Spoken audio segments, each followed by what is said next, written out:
3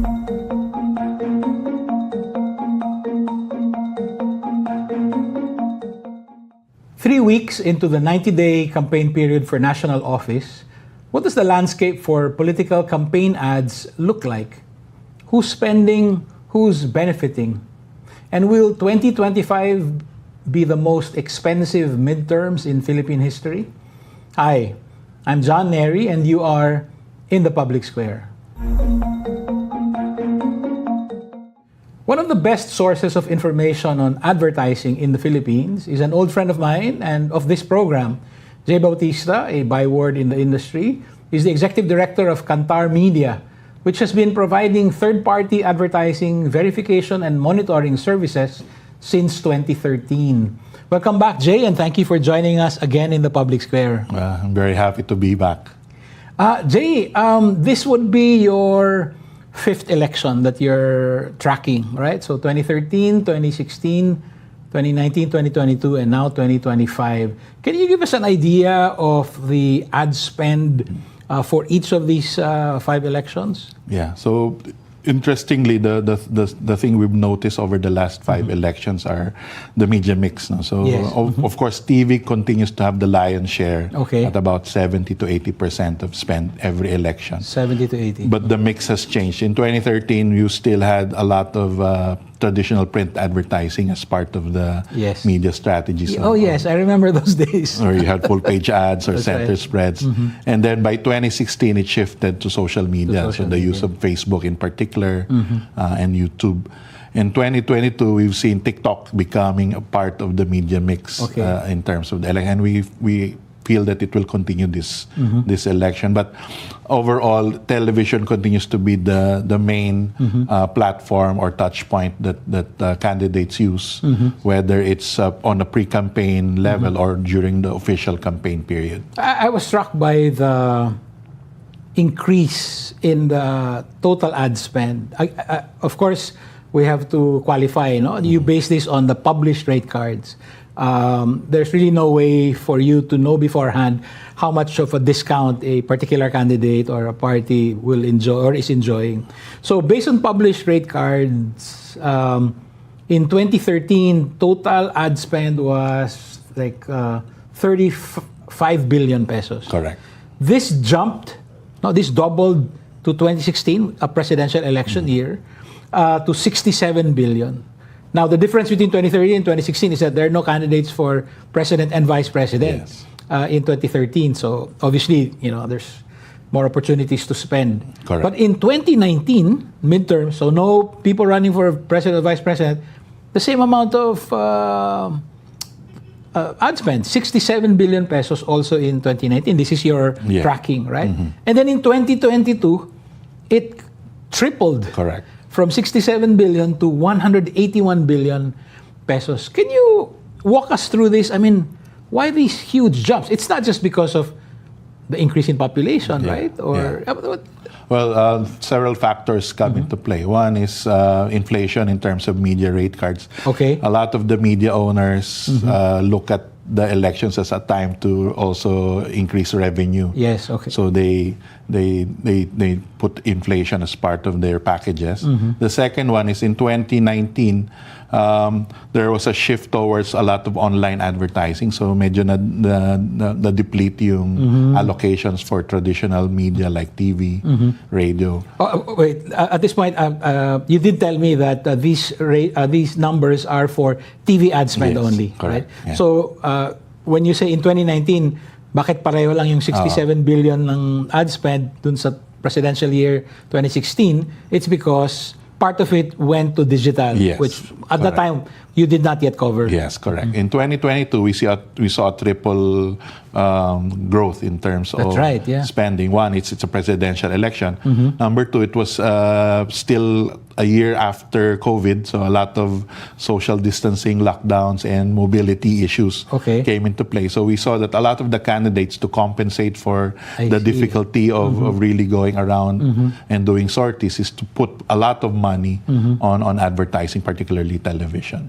And again, I just want to clarify, this only involves ad spending during the official campaign Correct. period. Yeah, so that's from February to May. That's right. Only. So we did not include spending Yeah, before. we term the pre-campaign spending as political advocacies. That's the term that's used. And that actually starts normally 12 months before filing of the certificates of candidacy.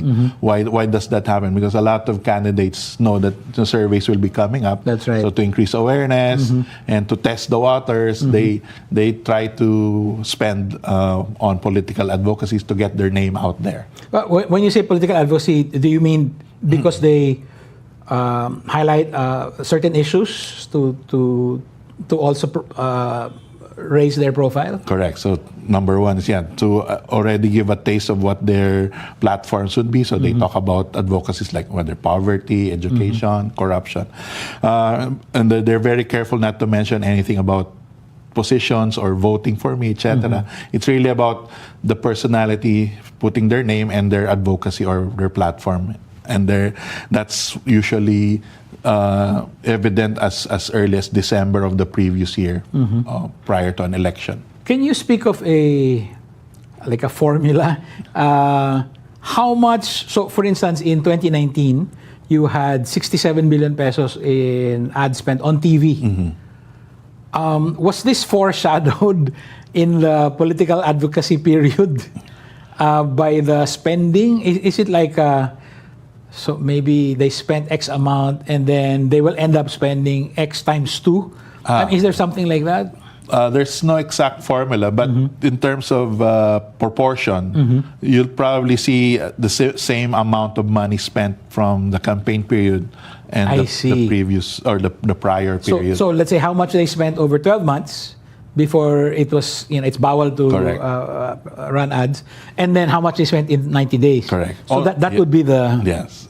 Except if they're not doing well in the survey. So it's either they withdraw, which is what we saw with some candidates who were spending a lot on advertising prior to the filing of COCs, or they taper down, but still try to do other things, but lessen the cost of their media expenses. Would you take issue with what I said earlier when I suggested that we're looking at probably the most expensive midterm elections? No. It's probably going to be true because of a lot of factors. Like one, again, media inflation.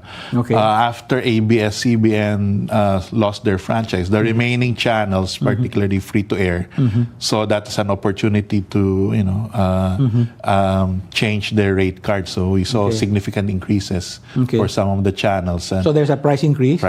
And there we're seeing a very competitive set. For this election. There are only 12 positions up for grabs, but we have 66 candidates, and a lot of them are either incumbents or returnees to the position. So it's quite a strong, a very competitive race. Let me see if I remember this correctly. According to election law, a candidate for senator, if he or she is running by himself or herself, no party, they can spend 5 pesos per voter. There are something like 70 million registered voters. Right? So that's 350 million, the most they can spend. Right? Now, if they have a political party, they can spend on their own 3 pesos per voter and 5 pesos from the political party. So let's say 8 pesos per voter times 70, 560 million, let's say 500 million pesos. You also said that because we're using published rate cards, this is not the actual amount. I mean, depending on the volume, depending on relationship and so on, it could be maybe 50% less or even more. But looking at the numbers, parang sobra pa rin. Well, I mean, they might be overspending. Well, total-wise, it looks very huge. But again, because of the number of candidates, probably once they file their SOSE, we'll see the actual. Because they're going to quote the real cost that they negotiated with the media owners at the end of the day. The so far, based on the first 3-4 weeks that we monitored, the most spent by a candidate is about 2 million pa lang. So medyo hindi pa ganong kalaki. By next month, we will see if they're gonna get close to the COMELEC limits. Let me see. So let's talk about the the official campaign period started February 11, so we're looking at around 3 weeks, right? Correct. And you made a list of the top 15. Yeah, so far. And Abby Binay, mayor of Makati, running for the Senate, is at number 1. When you say 214 insertions, these are 214 times an ad came out. Correct. It doesn't mean 214 different ads. No, it might be the same ad, it might be a different ad. But a total number of 214. That's related to her name. So this is all free-to-air TV or combination? It includes pay TV as well. I see. And then, so the estimate is, as you said, 2 million. Yes. So what does this mean? I mean, 3 weeks in, they have 2 months and 1 week left. Yeah. Is this par for the course? Do they ramp up? Usually, is there like a threshold? Then after that, they don't come out with ads anymore? Usually, it's an increasing trend normally, and again, depending on their position in the surveys, we'll be seeing monthly surveys starting February, and depending on whether they're moving up or down the rank, we will see changes in terms of their spending habit. For those who will be in the, let's say, the magic 6, we'll see probably tapering off, and they'll focus more on political on the ground. Yeah. But for those who are probably in the border, let's say 11, 12, 13, 14, or even 15, if they feel that they have a strong chance of getting into the magic 12, they might ramp up their advertising. So yeah, I mean that's what I expect. No, as an observer, I anticipate that the 10 or so who have a chance of landing in the last 6 will be going all out, Correct. right? Which is why I think this might be the most expensive midterms, not only because of price increases, but because of a very competitive Senate race. That's correct. Right? I agree. There are no official ads yet for local offices No, not because they have a shorter campaign period, 45 days. But do you expect some maybe provinces will have a very competitive situation, so they'll we can expect more advertising? Oh yeah, definitely. So, which is, I think, a factor also why we see the bloating in the previous elections. Because we also add in the party lists, who are also having a very competitive set, and then the local elections, candidates in the local elections who also begin to spend when the campaign period starts for them.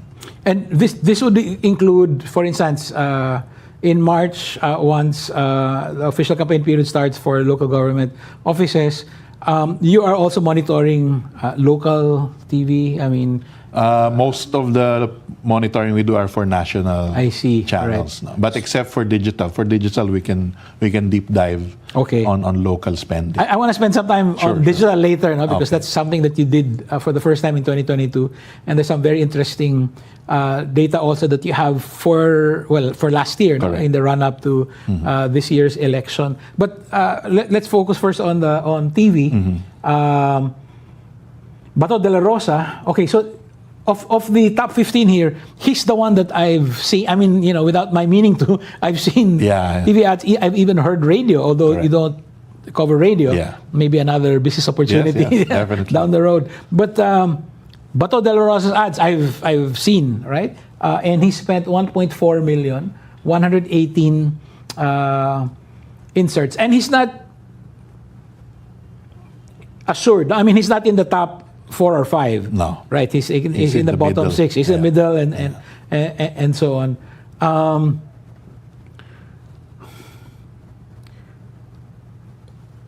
Would ads like this be effective from covering 4 previous elections? What kind of impact would they have in getting people to vote? It's one of the factors definitely that helps in a campaign, but it's not a magic bullet for all. Okay. That doesn't mean that I spend so much I'm going to be assured of a position. So there's a candidate who recently withdrew, who was already spending way before the campaign period. He had a lot of out of home billboards, etc., radio. Oh, this is Chavit. Yeah, Chavit, and also Wilbert Lee. Yeah, and yes, who was also on digital. No? It was correct. He was very active on digital. He even co-produced a TV show, on a TV channel prior 6 months or 12 months prior to the election. So despite the investment, it still didn't translate into positive ranking in the survey. So, but going back to Senator Bato, I think it's helping him because there was some negative publicity coming into the campaign period, which is why I think their teams invested a lot initially on advertising, which showed some improvement. I think if you compare his standing prior to the campaign period, you would see that there's some increase in his ranking. So in his case particularly, I think they're doing, and his slogan is very catchy. If you look at it, so medyo maganda yung strategy nila. At least speaking about his current status. A question about methodology, by the way. Do you reach out to the advertising agencies that do this, or to the networks that air the ads, and you ask them for information, or no? It's all third party. It's all third party. So we actually set up our own recording facility. So we record all the broadcasts from sign on to sign off, and we have a team who manages the data processing. So it's all independent. I have a question about the effectiveness of pre-COC filing advertisements. No? So this is the political advocacy period that we're talking about, like 12 months. Would it have helped Bato de la Rosa if he had been advertising a year before the filing? Conversely, Amy Marcos has been heavily advertising, correct. but she's in the same position now as Bato. I mean, within the top 12, but also pwede siyang ilaglag, no? Correct. Can you talk about that? Yeah, so as mentioned earlier, while advertising helps in terms of creating awareness and providing information to the constituents about your platform, etc., it's not a guarantee. And in your specific case, is actually very accurate. I mean, started early. Yes. She even has a program that runs weekly on a TV and channel. Massive billboards. Yeah, and they spent a lot on billboards across the country, and yet the ranking. So there are probably other factors. The issues related to the vice president probably, and relationships within the party, or other factors might have affected the way voters look at her. Conversely to Bato, he was very active naman in terms of interviews and news items, etc. That's right. So that probably also helped him. So we really cannot compare, and it's not a guarantee that you spend before the elections. You'll be guaranteed a spot in the Magic 12. In a very crowded field, wouldn't it make sense to start advertising, among other things that you're doing, the moment you're allowed? I mean, it's legally allowed again to advertise, right? So the reason I ask that is, I don't see Camille Villar in the top 15. So we're just talking about the first 2 weeks. Yes. But I'm thinking, I mean, I look for her because we know that they have a lot of money. I mean, it's the Villar fortune and so on, and they've elected 3 already to the Senate, right? Would they look back on this failure in the not to have to be a top advertiser in the first 2 weeks later on? Would they have cause to regret? My question is, dapat ba pag go na kaagad? Ideally, it's something that should be done, especially if you're not in the Magic 6. No, the curious thing here is they have another strategy which we're not. I mean, the public should maybe not familiar with. They acquired a frequency on free TV. They have a channel, All That's right. TV. They also have a radio network or stations, at least in key cities. And that's where they're heavily I see. advertising Camille right now. But they probably think that it's enough. That will be enough. At least for the start of the campaign. But looks like, I'm sure they're gonna reboot or pivot their strategy because it's not reflecting on her position. Again, aside from other factors Sure. that affect. Again, it's early days, the first 2 or so weeks, but we have in the top 15, Bamakino is sixth with about 787,000 pesos worth of ads. And at number 14 is Kiko Pangilinan with 162,000. Actually, laki ng gap, ano? What can we expect from their campaigns, from these two? Well, historically, if they see that their ranking or their rankings in the surveys tend to improve, or if there are other studies, I'm sure they're doing a lot of other studies and they're looking at their investors or political supporters. If that increases, we'll see more activity from the challenger candidates moving forward. Okay. Let's talk about digital advertising. I have something to show, but before we do that, the first time you verified and monitored digital advertising was in 2022. What was the experience like? I mean, what were your takeaways? Okay. So digital initially was a very difficult platform to measure because you have a lot of apps, you have a lot of websites, you have a lot of and people are very individualistic when they surf online. So the first challenge was, how do we collect data? Okay. So we developed a technology where we have an opt-in process. So we recruit people in a panel and ask their permission to put a software on their device, whether it's a mobile phone, a laptop, a tablet. This is like how TV advertising is tracked, right? Yes. And as soon as they go online and get served an ad through their normal browsing, the software will be able to collect a copy of the ad and then analyze the metadata. Okay. So currently we've ramped up the panel to around 300,000 Filipinos across the country who have voluntarily agreed to have their advertising exposure measured. Of course, there are limitations. We don't collect data on bank accounts or financial reports. If it's a personal account, we don't collect advertising from that. So anything that's only public, and then we're collecting on all platforms, whether it's video platforms like YouTube, social media. We cover Facebook, TikTok, Instagram, and all the top local platforms, including Rappler. So we can actually see how much advertising local publishers generate. You use a term display and video. So you have social display, social video, and so on. Can you explain that? Yeah. So we classify the advertising into 3 types actually. Okay. So the first are social media advertising. So that's ads that you receive when you're on your social media platform. So whether Facebook or TikTok or Instagram. If you get an ad, we classify that as a social media ad. And then on other types, whether it's a website or an app, we have 2 other types, which are display. These are static ads. I so see, it's like a poster lang. Or, all right. And then a video ad, so which is more popular in the Philippines.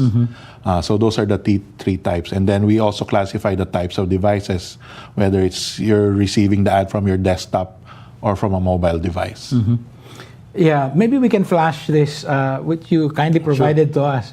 So now, this is data you gleaned from the third quarter of 2024. So this was the last 3 months before the filing of certificates of candidacy. Then after that, they couldn't advertise, right? So this one is legitimate political advocacy. Correct. Advertising. But this time, it's just focused on digital. Yes. Right? So based on your experience in 2022, so this is what you've done. And first of all, you computed the total ad spend, digital ad spend at 12 billion, an average of 4 billion pesos a month. Correct. Right? This is, correct me if I'm wrong, but there are no limits on digital advertising, right? In the election law? The Fair Elections Act does not cover yet digital. Yeah, so there's a limit on the number of print ads you can run, like the size and so on. There's a limit on the number of TV ads that you run and so on radio also. Correct. But none on digital. None on digital, so right? it's a free-for-all at this point. Yeah. So itong 12 billion, do you have a comparative figure for 2021, the run-up to 2022, or this is completely new? For 2021, we just started half year. So, I see. So medyo maliit pa yung nakita naming spend doon. But as the campaign period, or as the elections drew closer in 2022, we saw a ramp up, especially with TikTok advertising. And this is only for yung regular ads. No, we're not accounting here yung mga episodes or yung mga sarili mong produced na content. That's right. Or interviews among vloggers or other personalities. Okay. And if that's also paid, this is probably just the tip of the iceberg, literally. Okay. And here, the published rate cards are those of Facebook and YouTube and so on. Would they also follow the same tradition of giving deep discounts? No, that's the difference here. Because the rates per ad on digital are low, much lower compared to TV. Okay, like mas accurate yung estimates. Like 500 pesos for a boost. Correct. Ganyan, no? Ano yung standard yun eh. But when you think about it, 500 pesos for a boost, parang liit lang, ano? But they're looking at 12 billion pesos. Exactly.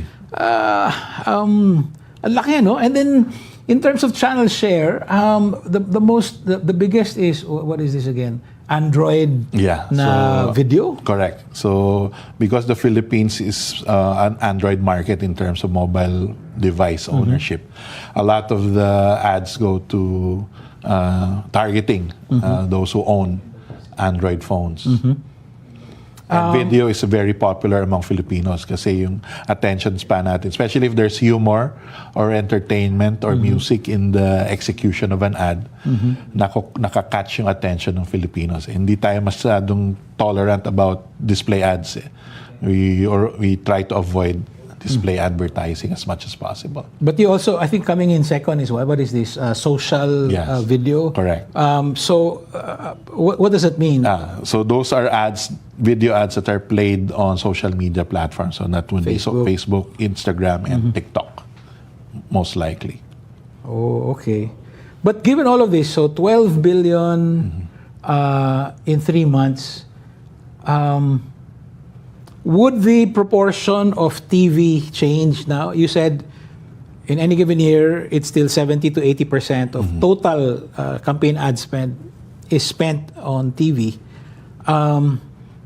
Given these findings from last year, would you say that you're looking at a change in the landscape, that maybe there might be more money spent now not on TV, but something else? Oh, yeah, definitely. So we've seen the trend, a declining share of television from 2016 when Facebook became a prominent part of the campaign. So from 80%, naging 70% siya in 2022.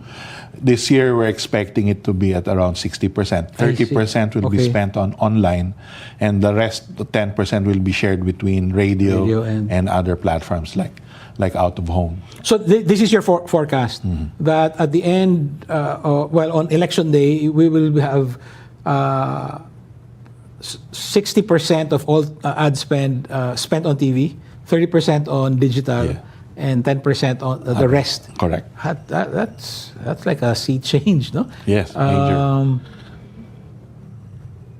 Because no matter how the level of the internet penetration rate a country has, we're all part of a digital public sphere now, right? So something that can happen. You have an ad on digital that can go viral. People start sharing it, and do you track virality? For advertising, yeah. So so how does if it the work? ad goes viral, we will be able to note that and report that in terms of how many people Are sharing. are share and seeing the Okay. ad, and on what platforms they're being shared on Okay. in terms of But right now, 3 weeks into the campaign, what does it look like? It's still too early. Yeah. Seeing any virality? Yeah.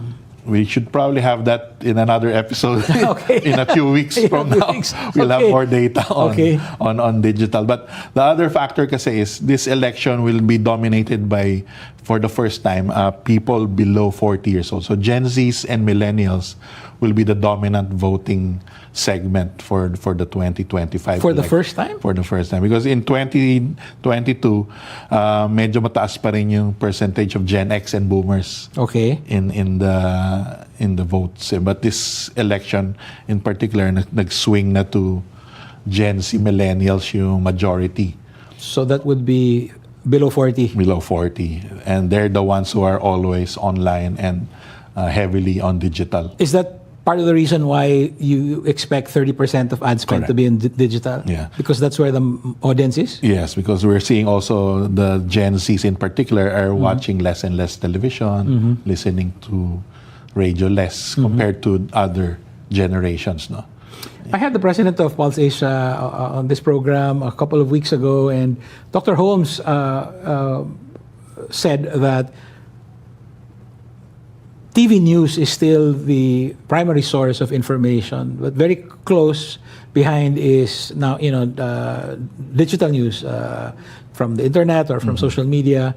I wonder, does news consumption track political ad spend, or is it the other way around? Political ad spend tracks news consumption.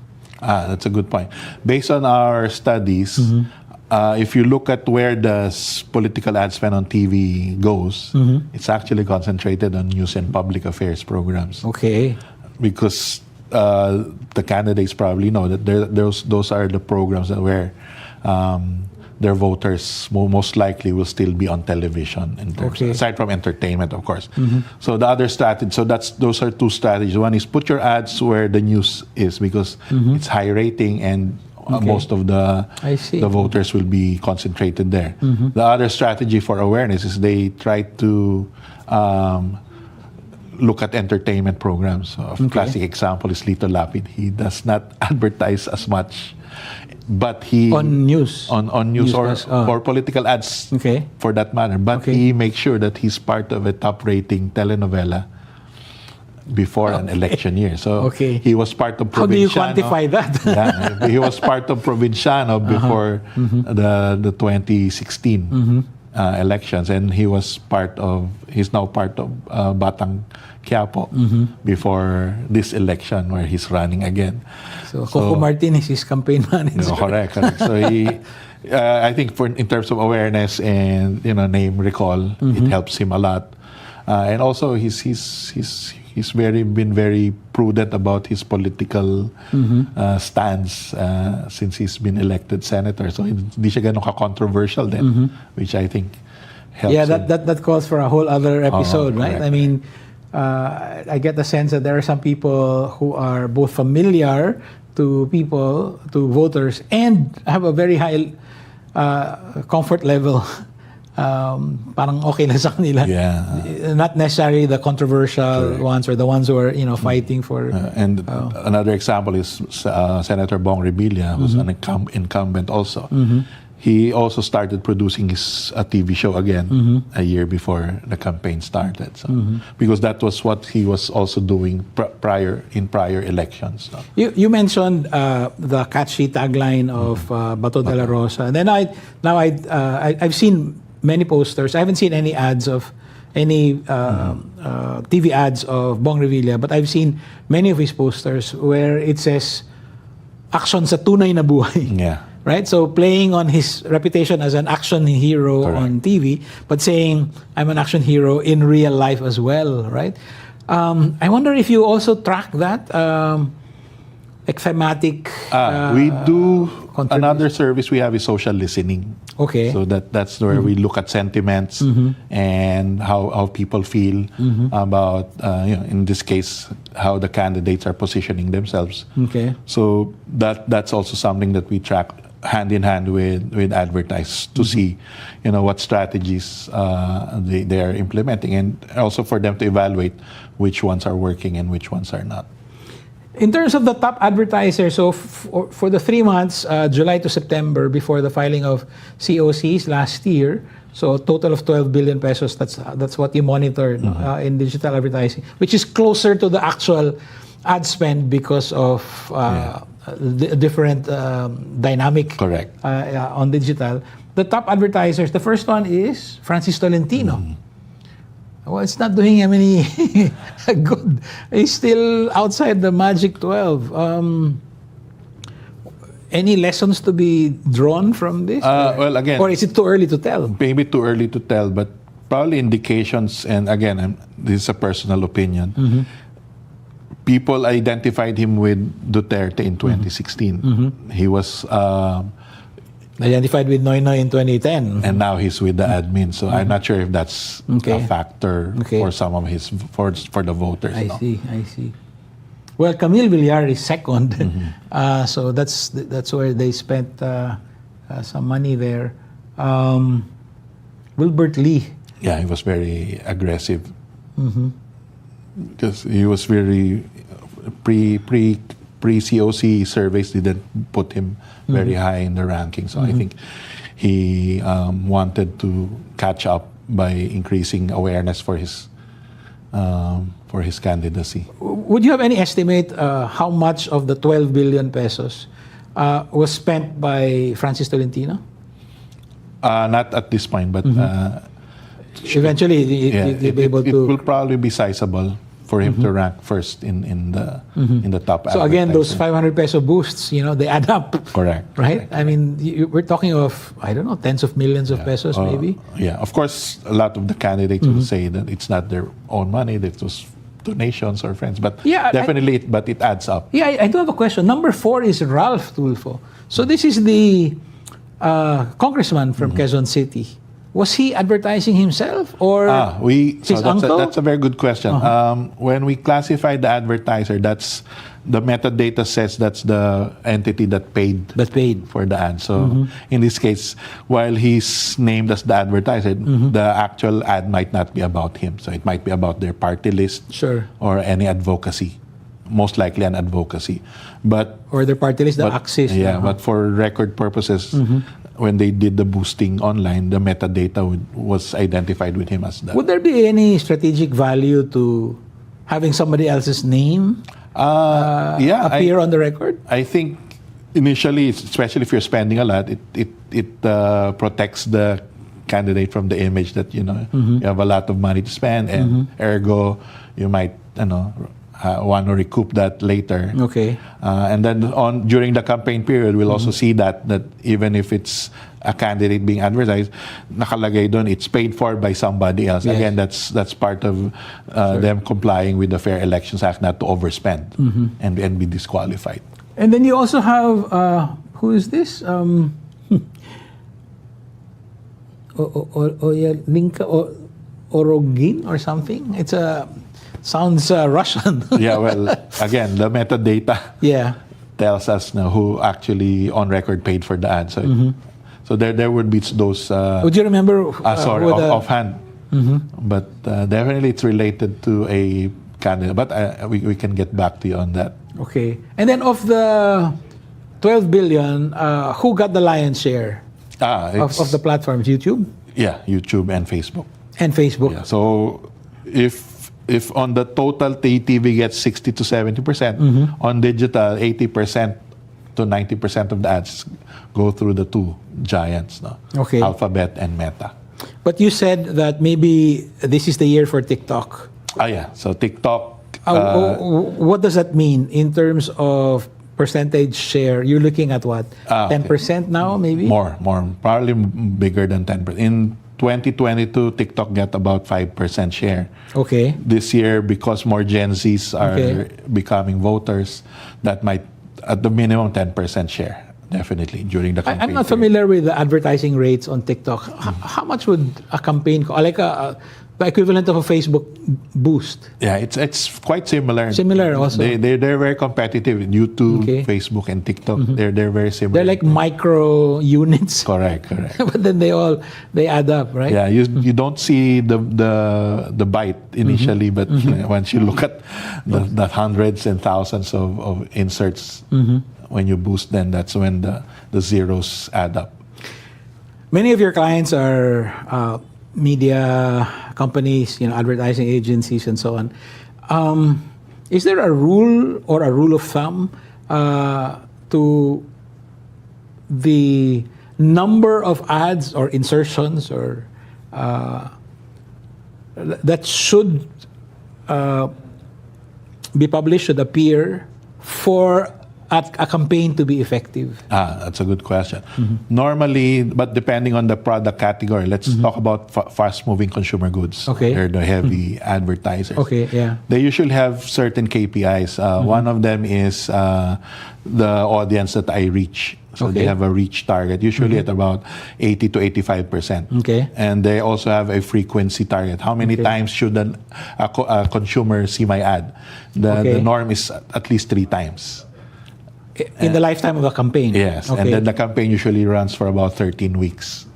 Oh, yes, like one season in the Philippines. So it's actually ideal for the political campaign. So normally, if they reach 80%, they already stopped the campaign because they've already achieved.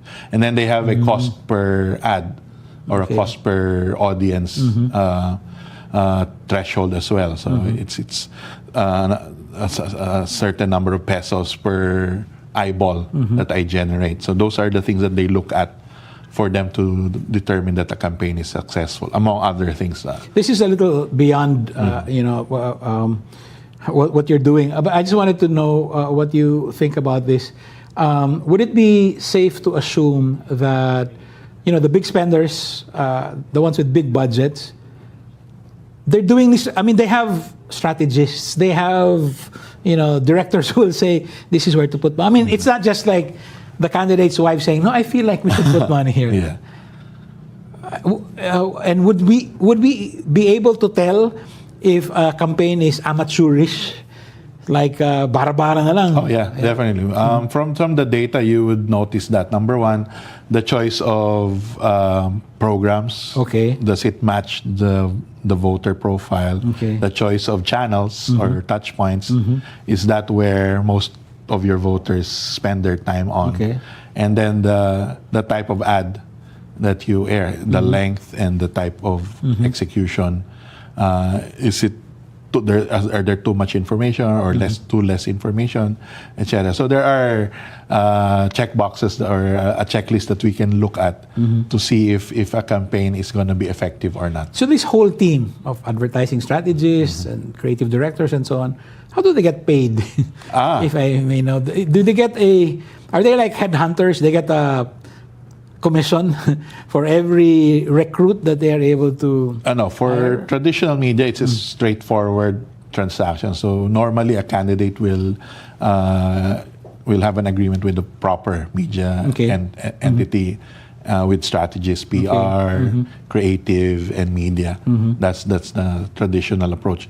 And then yung pagbara-bara, dun yung parang tactical or really commission basis lang. That's where you see the difference between a professionally run campaign and a haphazard approach. But the reason I ask this is I wonder whether paying for staff expenses, the creative part of it, the media buying part of it, can hide the total cost. Oh, definitely. So you're only required to tell COMELEC how many ads how much you spent on ads, but you're not required to say how much you spent on developing the advertising, testing it, Correct. paying the models or whatever. Correct. So it's possible to hide some of the costs that way? Yeah, so basically you're not required to report the information. And yes, those expenses, because they're not mandatory in terms of reporting, will not be visible. So many questions I'd like to ask, but many of them have to do with how effective ads are. So we might need another. It would be good to do a episode for that. post-election thing and see, Yeah. you know, who won and what their media strategies were, so that we can cross-check success points and you know, challenges that they encountered. I think you will not disagree with me when I said that this might be the most expensive midterms. But does it have a chance to become the most expensive elections ever? Meaning it will top the 181 billion pesos ad spend estimated for TV In 2022. So far, I might not be able to say that it would top, but definitely it will be higher than other midterm elections Okay. so far. So we have 66 Senate candidates, right? So if, let's say, to round it off, no, let's say 60, and everyone spends $500 million, right? That's a total, 560. Well, let's say 500 million. We're looking at 30 billion pesos. Correct. Total. But not all of the candidates have that kind of money, right? Now, so you have many, in fact. So let's just say there are 20. So if the 20 candidates spend the maximum allowable amount of 560 million each, 500. So that's 10 billion pesos.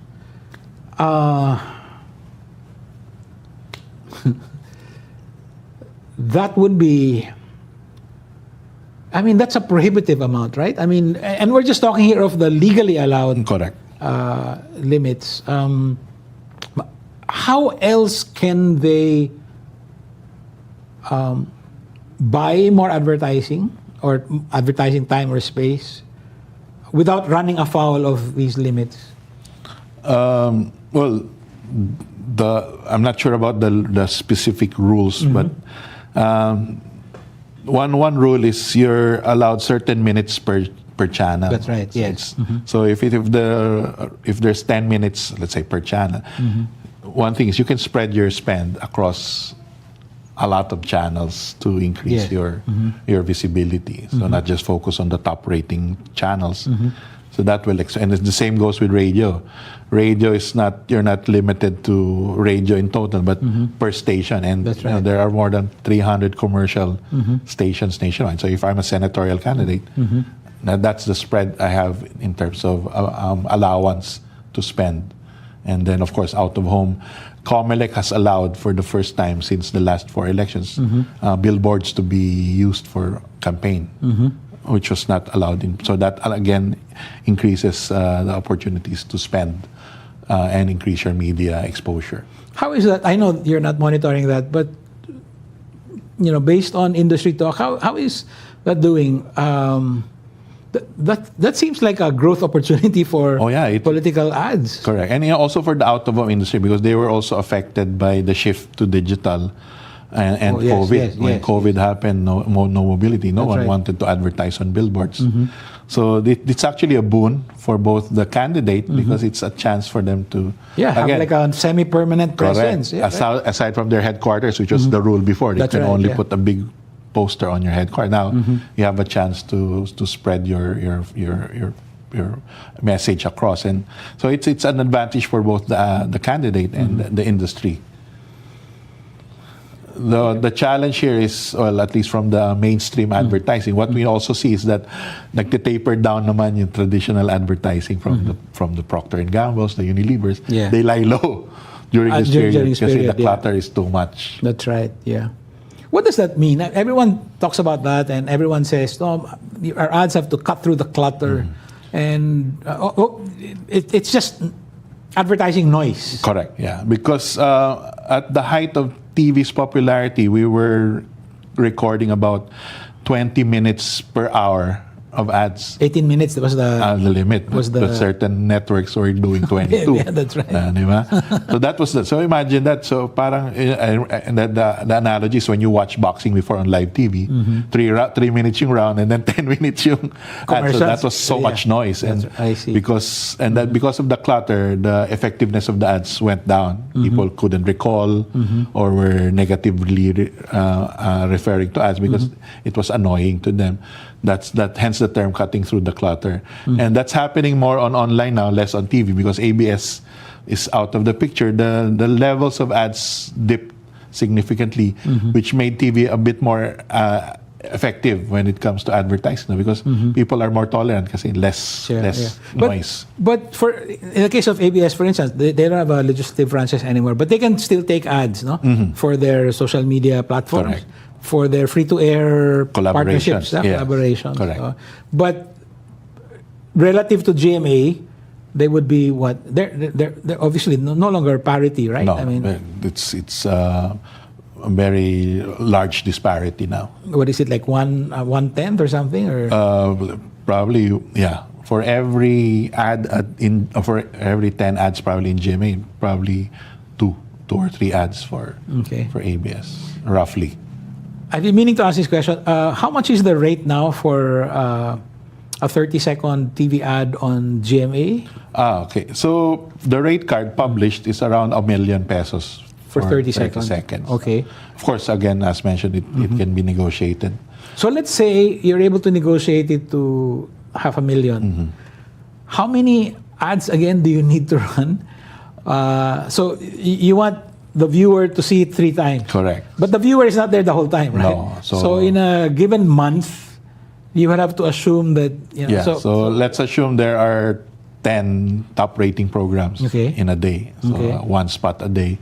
In a month, that's 300. So if it's a 3-month campaign, you have 900 inserts. Okay. So 900 times $500,000 Oh, wow. would be the estimate. I see. Very interesting, but also very expensive, right? Very. How can candidates without money, but with terrific credentials, hope to cut through the clutter when they don't have anything to cut it with? Well, there are, again, the digital is a great equalizer, I believe. It's still expensive, but not, you don't spend $500,000 for boosting. Okay. So that's one equalizer. The second one is there's a lot of creativity that you can do. You can get invited to shows and programs and create events which are newsworthy. So once the news features you, then you get exposure, literally for free. But outside of that, and then of course you have your own accounts. You can create your own YouTube account, your own social media account on Facebook, Twitter, Instagram. That helps you again in terms of reaching your. And then the volunteers should come in to spread the word or make it viral. So unlike in 2013, where you had no choice, but you had to spend on TV, radio, and newspapers. There was no Facebook presence yet or YouTube presence yet there to help you. Now it's a little bit more sort of democratized. What about print? Print to us. I know you don't cover that, but the hard copies are of course struggling as we know. But because the print industry has transformed digitally, so you have their own digital version. They're also getting in the top 10 after you see YouTube, Facebook, TikTok. You see local publishers getting ad spend then from politicians. So that's where I think the print industry is compensating. Maybe one last question. It's about clutter or noise, no? You said that most political ads are shown during newscasts or around that time. It's not because around that time they don't come across as noise. But if you had like a hard-hitting political ad aired during showtime or the equivalent, hindi magre-register or magre-register but on a different level. Parang it comes across as noise. Yeah. Is that the psychology behind it? There is, and that's why they have a different creative. So iba yung message ko pag news program, iba yung message ko pag I'm airing it on a noontime show or on a telenovela. Kasi nga, tama ka, it has to jive with the mood of the viewer. Otherwise, it will have a negative, either ignore it, change channels, or have a negative impression of the ad. Has the COMELEC ever reached out to Kantar Media and said, we wanna make sure that what they submitted in their statement of campaign expenditures is on the level? Or would you be open if they were to knock on your doors? We are open, but again, I think their requirements are very specific. It has to be a report from the media owner. That's their basis. So being a third party. Yeah, like so they would use it as like as an audit. Yeah. We're open naman to that arrangement. If it's required of us, we can provide because we have the data to back up our information. Okay. I swear, last question. What should we look out for? No, we have 2 more months of campaigning at the national level. Then we have, beginning in middle of March, the campaign period for local offices. In terms of the political ad landscape, what should we watch out for? We should expect more clutter or more advertising from the candidates because they will now be looking at changing creatives as quickly as possible depending on what's hot or what's critical to the voters. So if the environment becomes a factor in the moving forward, or education because of all these cancellations or the impeachment or whatever, or the relationship between the US and the Philippines, expect the candidates to maximize those opportunities to make them relevant to the voting constituents, and that will mean more materials, more advertising. Okay, we really have to cut it short, but because I have so many more questions, maybe one last. Okay. If you put a QR code on a billboard, right, and then the prospective voter, all he has or she has to do is just, click, take a picture, and then click, no. So and then out comes an ad or the position paper on something. How do you classify the content of that QR code? Is it part of out-of-home, outdoor advertising? Is it part of digital advertising? It will be both. So it's what we call a multi-platform execution. Okay. So we will measure the out-of-home because that's the initial contact of the consumer, and then when they do QR code and it launches a website, we'll then be able to track. So it's called for commercial purposes, we call it the path to purchase. And usually that's what the let's say a fast food company does. If you want a discount or coupon, billboard, QR code, and then then they buy. Okay. In this case, billboard, QR code, and then if they vote for you, then you see that the campaign strategy was successful. Well, this has been most informative and not a little discouraging. The American historian Daniel Burstein once described advertising as the rhetoric of democracy. I wonder what the implications are for democracy when the rhetoric becomes prohibitively expensive and available only to the few. Jay Bautista of Kantar Media, as always, thank you very much. My pleasure. That's it for us today. The next step for engaged citizens, as always, is to take a more active part in the democratic project. Please download the Rappler Communities app and join the chat room of your choice. Thank you. This is John Nery. See you in the public square.